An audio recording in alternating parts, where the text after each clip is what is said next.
Ethan lived alone on a small rocky moon near the edge of neutral space.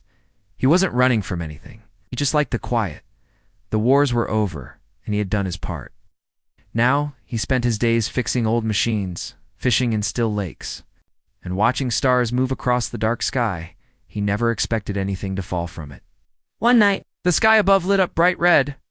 A streak of fire tore through the clouds, shaking the ground as it hit the mountains in the north. It wasn't a meteor. Ethan knew the signs. It was a ship. Crash, and probably someone needed help. He grabbed his gear and set out across the rocky terrain. It took him most of the night to reach the site. Smoke still rose from the twisted metal, but the fire was dying. He moved carefully, weapon drawn, scanning for survivors or threats. The wreckage was alien, no doubt. Smooth silver curves, markings. He couldn't read.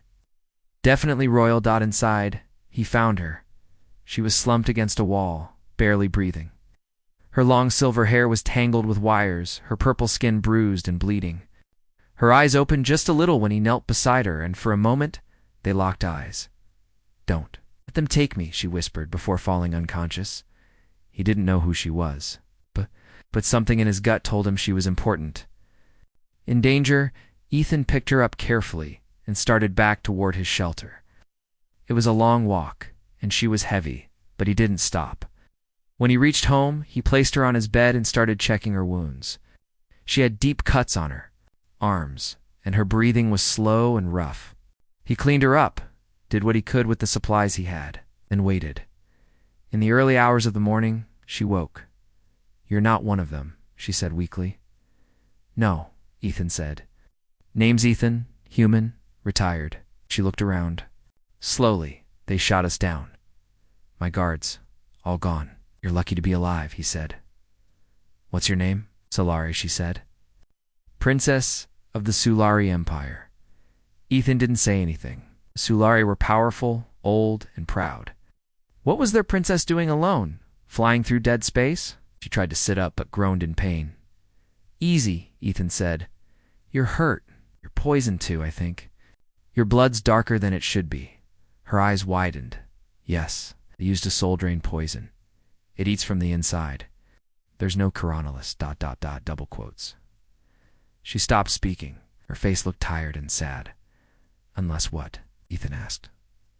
She shook her head. "It doesn't matter. You've already done more than anyone else would." Ethan sat by her side. "Tell me anyway." "The poison can be burned out," she whispered. "But it requires a life bond, a full energy transfer from another living being. It's ancient magic, painful, rare, and it usually only works within the same species." "Usually?" Ethan asked, raising an eyebrow. "No one's tried it with a human before," Solari said. "And it's dangerous, the giver. It might not survive." Ethan didn't like the sound of that. But he kept the thought to himself. "We'll find another way," he said. "You're not dying in my home." He stood up and walked to his old storage room. ice. Inside was an old cum device, mostly broken, but maybe enough to send a short message. He sent a coded signal to someone he hadn't spoken to in years, an old alien medic named Terran, who owed him a favor. After sending the message, he reinforced his shelter and set traps around the area. If someone had shot down the princess, they would come looking to finish the job. Over the next few days, Silari grew weaker. Ethan tried to feed her, keep her warm, talk to her, anything to keep her mind strong. She told him stories about her. World-huge glowing towers, endless gardens, songs sung in the wind. Her voice trembled when she spoke of her people. "I was supposed to lead them one day," she said softly. "I'll never see them again." "Don't say that," Ethan said. "You're not dead yet." "Why do you care?" she asked. "Humans and Sulari have never been allies." Ethan looked at her. "I've seen too much death, too much loss. If I can stop one more person from being taken too soon, then maybe it makes up for something." Solari reached out and touched his hand. Her fingers were cold, but gentle. "You're different, Ethan." He didn't answer, but he didn't pull away either. On the third night, a message came through. "The old come. Coming. Stay hidden. Danger near. Terran." Ethan checked his traps. 2 of them had been triggered. Someone or something was already looking for her. He loaded his old rifle and looked out into the night. He knew the silence wouldn't last much longer, but one thing was clear now. He was not going to let the princess die. Not while he still breathed. Ethan didn't sleep much that night. The traps had been triggered again, this time closer to the shelter. The enemy was getting near. He checked the cameras he had hidden in the rocks outside. 2 figures moved through the shadows, tall, armored, and silent bounty hunters, not local ones. They moved too smooth, too fast. They were trained killers. He turned away from the screen and looked at Solari. She was asleep, breathing slow and shallow. Her skin had lost most of its color. Even with the heat on high, she felt cold. He knew time was running out just before dawn. A small ship approached from the west. It made no sound, but Ethan saw the flash of light that came from the cliffside. He ran outside and waved his light beacon in the prearranged pattern. The ship landed, and the door opened. A small, wrinkled alien stepped out, his 3 eyes blinking at the bright morning light. He wore a black coat and carried a bag full of strange tools. "You still alive, Ethan?" Taryn asked in a dry voice. "Barely," Ethan said. "But it's not me who needs saving." He led Taryn inside. The old medic paused when he saw Solari. "By the stars. A royal. She's poisoned," Ethan said. "Some kind of soul drain. I need your help." Taryn walked closer and scanned her body with a thin, glowing rod. He frowned. "It's soul rot venom. It's not just poison, it's magic. Dark kind, very rare. Probably made by someone from the Shadow Clans." "Can you stop it?" Ethan asked. "I can slow it," Taryn said. "But to cure her?" "Only one way," Ethan nodded. "She told me. A life bond." Taryn looked at him sharply. "You're thinking about doing it?" "If it comes to that," Ethan said. Taryn said, lowering his voice. "This kind of bond drains everything from the giver. Your energy, your memories, even your soul. You won't survive it." She will," Ethan said. The medic didn't answer. Instead, he began treating Solari, injecting her with stasis fluids and placing crystal shards around her head. "This will hold off the poison for another day." "Maybe 2, Taryn said. "But after that, no tricks will work." Ethan helped him set up a medical corner in the cave behind the shelter. While Taryn worked, Ethan returned to his traps. He moved quietly through the rocks, adjusting wires, resetting explosives, and placing motion sensors. The bounty hunters had not attacked yet, but they were waiting, watching, and planning. When he returned, Solari was awake again. Her eyes followed him as he sat down. "You brought help," she said softly. "Yeah," Ethan said. "He's a good man," she smiled faintly. "You're risking everything." For me, why Ethan didn't answer right away. Looked at her at the weakness in her face, the way she tried to be strong even now. "Because no one else will." He said, "Because you're not just a princess, you're a person. And you didn't deserve what happened." Her eyes filled with tears, but she quickly looked away. "I don't want you to die for me," she whispered. "Then we find another way," Ethan said. "We survive together." Outside, the wind picked up. Dust and ash blew across the land. The bounty hunters had placed signal jammers near the cliffs. Taryn warned that soon no messages would get through. The enemy wanted to keep this quiet. As night fell, Ethan and Taryn prepared for the worst. They covered the shelter with camouflage and moved Solari deeper into the cave. Taryn placed protective symbols around her. Ethan cleaned his weapons. "And checked the batteries, they'll come soon," Taryn said. "Let them," Ethan said. Just past midnight, the first attack came. A loud blast shook the outer rocks. One of the traps exploded. Motion sensors screamed. Ethan ran to the entrance and fired into the darkness. Shadows moved. Energy blasts lit up the sky. 2 hunters rushed forward, one with twin blades, the other with a plasma rifle. Ethan rolled behind cover and shot the one with the gun in the leg. The other jumped toward him, blades spinning, but Ethan slammed his rifle butt into the attacker's helmet and threw him off balance. He didn't fight like a young man anymore. His joints ached. His breath came fast. but his aim was still sharp and his mind still steady. He took down the first two attackers. Then, silence. Ethan stood still, breathing hard, listening. From behind the rocks, a larger figure stepped forward. This one wore a dark cloak and held a spear made of glowing metal. His face was hidden, but Ethan could feel the power in his presence. "Give me the princess," the figure said in a low voice, "and you may live." "Not happening," Ethan replied, raising his weapon. "You're a human," the figure said with disgust. "You should know your place," Ethan smiled. "I do. It's right here. It's protecting her," the figure charged. They clashed in a blur of motion, metal against metal, energy against fire. Ethan fought hard, using every move he had learned in war. But the hunter was fast, strong, and skilled. Still, Ethan held his ground. Inside the cave, Solari opened her eyes. She could feel his pain, his will, his heart.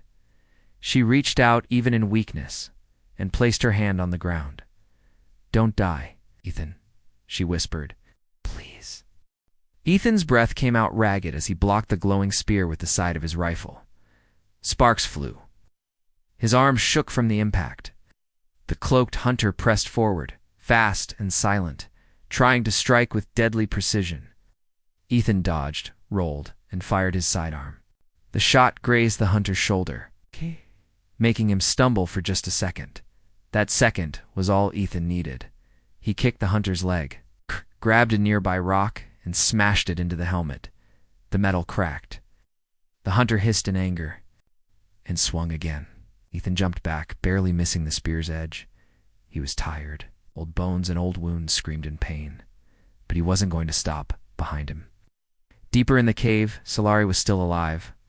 And as long as she breathed, he would fight. The hunter lunged again, but this time Ethan was ready. Grabbed a hidden charge from his belt, slammed it onto the hunter's chest, and kicked him away. "Hey." The charge exploded in a flash of light and heat. When the smoke cleared, the hunter was down. Ethan didn't wait. He staggered back toward the cave entrance, locking the defense doors behind him, inside. Taryn looked up from where he sat beside Solari. His face was tight with worry. "You're bleeding," the medic said. Later, Ethan grunted. "How is she?" Taryn shook his head, barely holding on. "The stasis crystals are losing power. The poison is spreading again." Atetha knelt. Beside Solari, her eyes opened slowly. She looked weak. Her voice was almost gone. "You're hurt," she whispered. "You should see the other guy," Ethan said with a tired smile. She tried to laugh, but it came out as a cough. "Ethan, I can feel it. The poison is deep now. I'm not going to make it." "Don't say that," Ethan said, gripping her hand. "You're strong." She stared at him with sad eyes. "You're the strongest one here." He looked at Taryn. "Is it time?" Taryn nodded slowly. "If you want to do the bond, it must be now. Any later, and her soul will slip too far." Ethan looked back at Solari. "Then let's do it." Her eyes widened.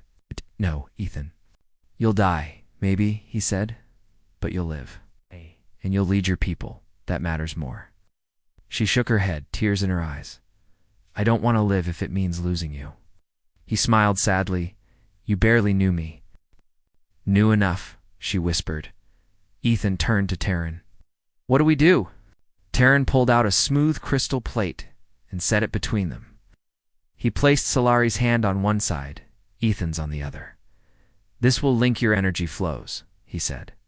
"When you're ready, focus on her life. Give it everything." Nodded. He looked into Solari's eyes one last time. "You were never alone," he said. "You never will be."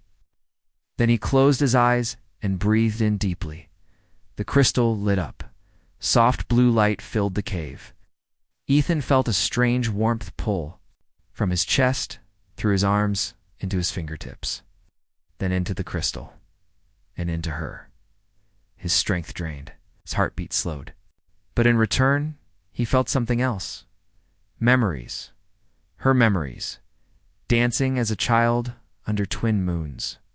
Laughing in tall golden fields running through palace halls. Crying when her father left for war and never came back. smiling during her first speech. To the council, screaming when her ship was attacked, falling, breaking, burning, he felt it all. And in return, she felt him, a boy growing up in dirt, learning to fight, losing friends, marching through broken worlds, carrying pain, burying it, under silence. And then, finding her, the spark she brought. The reason he had needed, without knowing it, her tears fell fast now. But her strength was coming back. His skin turned pale. His body sagged. But he kept his hand on the crystal. Tane watched, silent and still, after what felt like hours. The crystal flashed white, then went dark. Solara gasped and sat up. She looked at her hands. Her skin was glowing with energy. The poison was gone. Her heart was strong again. Her body healed. But Ethan lay still. His eyes were closed. His chest didn't rise. "No," she whispered. "Ethan, please." She shook him gently. Nothing. Tears streamed down her face. "You weren't supposed to die," she cried. "You were supposed to live." Then something happened. The crystal between them shimmered. It rose into the air, floating softly, and let out a warm pulse of light. Clari felt it enter her chest. It didn't hurt. It felt gentle, like a warm voice whispering inside her soul. Ethan wasn't gone. Not completely. Part of him, his spirit, his hope, his will now lived inside her. She closed her eyes, placed her hand over her heart, and whispered, "Thank you." Outside, the wind was still. The stars above were silent. But something had changed. The princess was no longer dying, and the human warrior had become part of something greater than himself. Solari sat in silence for a long time, holding the crystal close to her chest. It was warm, pulsing slowly, like a heartbeat. It glowed with a soft blue light, gentle and alive. She could still feel Ethan, not in voice or words, but in a presence that comforted her, like a hand on her shoulder. Like quiet strength, Taran placed a hand on her back. His sacrifice was complete. The old medic said softly, "But you're not alone. Part of him lives in you now." Solari nodded, but her throat hurt too much to speak. She stood slowly. Her legs were shaky, but strong. Her body no longer ached. The poison was gone. The weight she had carried inside her chest was lifted, but another weight, a deeper one, had taken its place. She walked over to Ethan's body and knelt beside him. He looked peaceful. No pain, no fear, just calm. "I'll honor you," she whispered. "I'll make sure the galaxy knows your name." The cave shook suddenly. Dust rained from above. Taran looked up sharply. Their back. Solari stood. Tall, her eyes burned with new fire. "How many?" she asked. Taran checked his scanner. 3 ships, 1 transport, 2 fighters, more bounty hunters, she said. He nodded. "They think you're still weak. Let's show."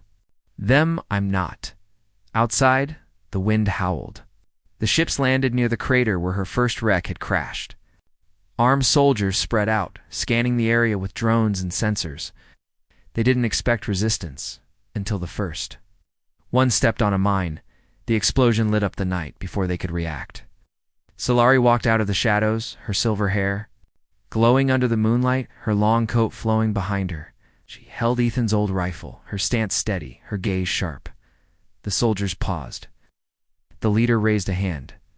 "Princess Solari," he called out. "You are worth more alive than dead. Surrender now, and you won't suffer." She raised the rifle and fired. The blast struck the speaker's weapon, sending it flying. "I'm done being hunted," she said. They charged, but she was ready. She moved like a warrior, not like the quiet, broken girl who had crash-landed days ago. She fired without fear, ducked, rolled, and used every trap Ethan had set. The memories inside her, the ones he left, guided her movements, his training, his instincts. His calm under fire, they were part of her now. Taran stayed hidden behind rocks. Using drones to confuse the attackers, one by one, the hunters fell. The last one tried to run, but Solari caught him at the edge of the cliff. He dropped his weapon and fell to his knees. Please, I was just following orders. You were hunting someone who couldn't even stand, she said coldly. You don't deserve mercy. He shook in fear. You're not a killer. Scifi stared at him for a moment. Then she lowered her weapon. No, but I carry the memory of someone who is willing to die for peace. I'll let you live. Tell the others this princess doesn't run anymore. Scrambled away, disappearing. Into the night. After the battle, Scifi returned to the shelter. Terran was packing his things. We need to move, he said. Now that you've shown your face, more will come. Then we go home, Scifi said, to my world. In ruins, he reminded her, then we rebuild it. Looked at her, then smiled. Sound like a queen. She looked down at the crystal hanging from her neck. I had a good teacher. They buried Ethan near the lake, where the water was still and the sky was clear. Scifi placed a stone over the grave and carved his name into it. Ethan Warrior. Of Earth. Protector of life. She stood there for a long time, thinking of his smile, his quiet courage, and the way he had chosen to give everything for someone he barely knew. You saved more than just me, she whispered. You gave me a reason to rise. Days later, their ship left the moon and entered deep space. Scifi sat in the cockpit beside Terran. They passed stars and broken satellites, old battlefields and drifting wrecks. Everywhere she looked, she saw signs of what the galaxy had become, torn, afraid, scattered. But she also saw hope. Will. Need allies, Terran said. You're still hunted. It's not for long, she replied. We won't hide. We'll speak. We'll fight. We'll tell the truth. They may not believe you, he warned. Then I'll make them. He looked over at her. How? She smiled and touched the crystal. With his voice in my heart and his courage in my hands, Terran nodded. Then let's bring back the light. The stars ahead were endless. But Scifi wasn't afraid. The princess was no longer weak. She had become something stronger, because a human warrior had believed in her. The ship moved through deep space like a shadow among stars. Scifi sat in silence, watching the dark. Her hand stayed close to the glowing crystal around her neck. She could still feel Ethan's presence inside it, like a whisper at the edge of her thoughts, steady and calm. It gave her strength. Chan worked at the control panel beside her, checking the course. We're close, he said. Your home system is one jump away. Scifi nodded. Any signals from the Empire? Terran frowned. Still nothing. Number? Broadcasts, no distress calls, just silence. Scifi's jaw tightened. Then we go in ready. Terran gave her a careful look. If it's a trap, then they'll learn what happens when they underestimate a human's gift. The ship exited hyperspace near the burned edge of Scifi's homeworld. The planet once known for its shining cities and endless gardens was now a graveyard. Black scars covered its surface. Giant war machines stood frozen, broken in place. Orbiting above were silent stations and wrecked ships drifting without power. Scifi stared at the planet with wide, tearful eyes. This was my home, she whispered. What happened here? Terran shook his head. It wasn't just an invasion. It was cleansing by the Council, Scifi asked softly. More likely mercenaries paid to wipe out resistance, Terran said. Someone wanted your empire gone completely. Scifi stood up. And someone will answer for it. She ordered Terran to scan for survivors. The sensors found a weak signal from one of the outer. Moonbase sees a hidden outpost used long ago for training royal guards. That's our first stop, she said. They landed quietly. The base was half destroyed. Broken towers, rusted doors, and thick vines covered much of the old stone walls. Scifi walked through the halls with careful steps, her rifle ready. Terran followed close, watching their backs. Suddenly a voice echoed from the shadows. Halt! A group of armored warriors appeared, weapons raised. CLA or I stepped forward. I am Princess Scifi of the Scifi Empire. I come in peace. The guards hesitated. One of them removed his helmet, a tall, scarred woman with silver markings on her face. Prove who you are, she said. CLAR, I removed the necklace and held up the glowing crystal. This holds the life of a human who saved me, she said. His energy helped me survive. I carry his memory. And I carry the will to rebuild what was lost. The woman stared for a moment, then slowly lowered her weapon. We thought you were dead, she said. I was almost, Solari replied. But someone gave everything to make sure I wasn't. The other soldiers lowered their weapons too. They led Solari and Terran into the command room, where a small group of survivors had been hiding for months. They had no leader, no plan, just fear, until now. That night, Solari stood before them and spoke. We were hunted, our cities burned. Our people scattered, she said, but we are not finished.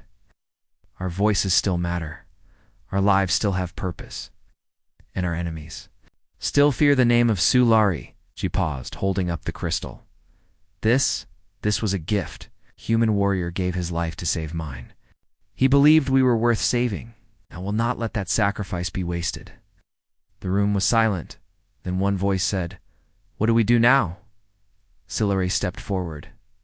We rise. For the next few days, Sulari worked with the survivors. They repaired the base's defenses, restored the power grid, and began training again. She taught them strategies Ethan had passed on through the bond-simple human tricks, but powerful when used right. The people followed her, not just because she was its royalty, but because she was changed, stronger, sharper, someone who had seen death and returned with fire in her heart. News spread. Survivors from other moons, old allies and forgotten guard posts began to respond.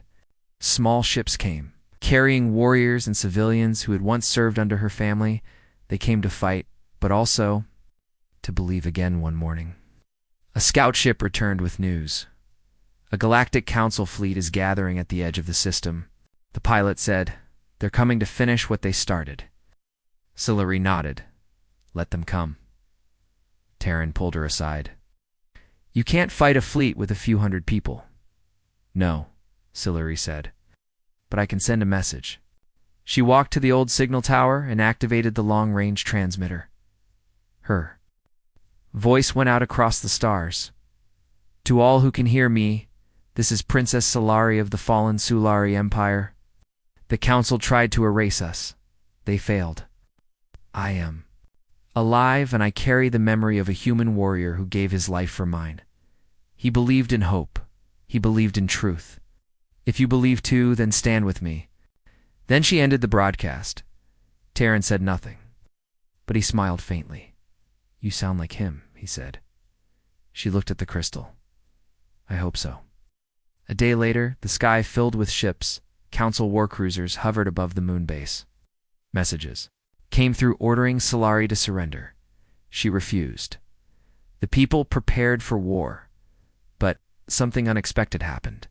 Before the first shot was fired, another group of ships appeared, dozens of small vessels flying old Earth markings. Human ships, they weren't military, they were private. Old freighters, converted transports, and civilian cruisers.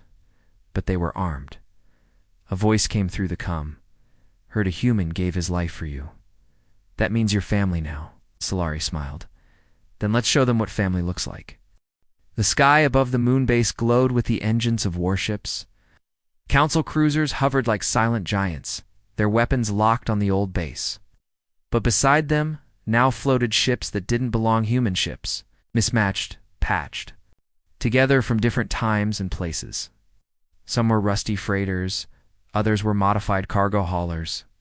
And yet, they stood between Sulari's people and the Council's firepower. Inside the command room, Sulari watched the display screen.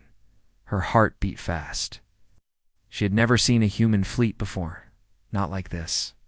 They weren't an army, but they had come anyway. They're answering your call, Tehran said softly. CLARI touched the crystal on her neck. They're answering his. A voice echoed through the Cumsruff, deep and steady. This is Captain Nolan, Earth. Union Civilian Patrol. We heard the princess carries a memory of one of ours. If she stands, we stand with her. Sulari leaned forward and pressed the cum. Thank you, Captain. We face the council's judgment. They came to wipe us out. Not today, the captain said. They'll have to go through us first. On the council side, the war cruisers shifted formation. Then a message came through. Princess Solari, you have violated peace by rebuilding an army. Step down, and you will be allowed to live. Solari answered clearly, her voice strong. I was dying. One of your assassins made sure of that. But a human saved me. He gave his life, not for power, not for war, but so someone like me could choose peace. And now I choose to speak for the ones you tried to silence. She paused, her fingers tight on the console. You say I violated peace? But you destroyed my world. I don't fear you anymore. There was silence, and then without warning, the council fleet opened fire. Plasma beams lit up the sky, but the human ships moved fast. They cut through the beams, fired back with old but clever weaponsine disruptors, explosive drones, and decoy shields. They didn't have better ships. They had smarter tactics. Inside the base, Solari gave orders. Her people launched Ground 2 space missiles and activated old defense turrets. Explosions lit up the sky like a storm of fire. One of the council cruisers was hit hard and began to fall. The humans cheered across the coms. These council folks never learned to improvise. One pilot laughed. Solar led the ground defense. She ran across the base, giving commands, fixing broken wires, even dragging wounded soldiers to safety. She didn't act like a royal. She acted like Ethan, calm in chaos, brave without words. A council drop team broke through and landed near. The Bas Solari ran out with a group of fighters and met them head-on. The battle was fierce. She moved like a warrior, each step sure, each shot sharp. Ethan's training lived in her hands. One enemy tried to stab her from behind. She turned and blocked it with her arm, then slammed the butt of her rifle into his mask. He fell, stunned. She didn't stop. The fight raged for hours, but something had changed. The council had. Numbers CLAR? I had Will, and she had allies now. From nearby systems, more ships began arriving, small ones. Mostly old allies of the Solari, drawn by her message. They brought food, supplies, weapons, and courage. The council, once so confident, began to retreat. By nightfall, only 2 cruisers remained, and they were running. The sky cleared, the stars returned, and silence filled the air again. The base was full of wounded, but also full of hope. People laughed for the first time in months. The children of the refugees played in the dust. Old flags were raised again, and music played softly from the human ships. CLARI stood on the balcony of the tower, looking at the sky. Taryn joined her. You did it. We all did, she said. He nodded. But it was your voice that called them. Solari looked at the crystal. No, she said. It was his voice. They followed a memory, a story. One human who did something no one expected. He didn't have power. He didn't wear armor. But he changed the course of a galaxy. Taryn smiled. And you honored him. Solari took a deep breath. I'll do more. I'll build something better. Not just an empire, but a future. One where humans and Solari and others stand together. You think it's possible? Taryn asked. She smiled. Ethan believed it was. Ah! And now so do I. A few days later, a small ceremony was held beside the lake where Ethan had once stood. Slayer, I wore a robe with silver edges. And in her hand she held a new symbol, half made from the Solari crown and half carved from Earth's steel. She placed the glowing crystal into the center of the symbol and raised it high. To Ethan, she said, who showed me how to fight with heart, who gave his life without asking for anything in return, who changed me, and through me, changed everything. The people bowed their heads. I placed the symbol on a tall stone pillar. Beneath it, the words were written in 3 languages. Ethan, the quiet flame who lit a galaxy, and from that day on, his story was told across stars, not as a legend of war, But as the man who gave everything, so one soul could live, and many more could rise.